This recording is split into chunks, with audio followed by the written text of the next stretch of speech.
బీహార్ ఎన్నికలు, ఆ ఫలితాల తర్వాత దాని మీద జరుగుతున్న రచ్చ, ఈ అంశం మీద పార్థసారథి పొట్లూరు గారికి సంబంధించిన ఒక కథనం చూద్దాం.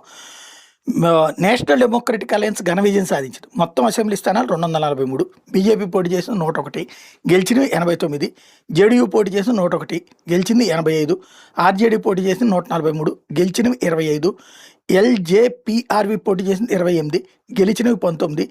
ఐఎన్సీ అంటే కాంగ్రెస్ పార్టీ పోటీ చేసింది 61, గెలిచినవి 6. ఏఐఐఎం అంటే ఆల్ ఇండియా మజ్లిస్ ఇత్తెహాదుల్ ముస్లిమే వాళ్ళు పోటీ చేసింది 25, గెలిచింది 5. జనస్వరాజ్ పార్టీ 238, గెలిచింది 0. ఆమ్ ఆద్మీ పార్టీ 121 పోటీ చేసింది, గెలిచింది 0. హెచ్ఏఎంఎస్ పోటీ చేసింది 6, గెలిచింది 5. ఇతరులు పోటీ చేసింది లెక్క కాదు, గెలిచింది 6. బీహార్ అసెంబ్లీ ఎన్నికల్లో పార్టీ పరంగా చూస్తే 89 సీట్లు గెలిచి బీజేపీ సింగిల్ లార్జెస్ట్ పార్టీగా ఉంది. ఆర్జేడీ గత ఎన్నికల్లో 75 సీట్లు గెలిస్తే ఈసారి 25 సీట్లకే పరిమితమైంది.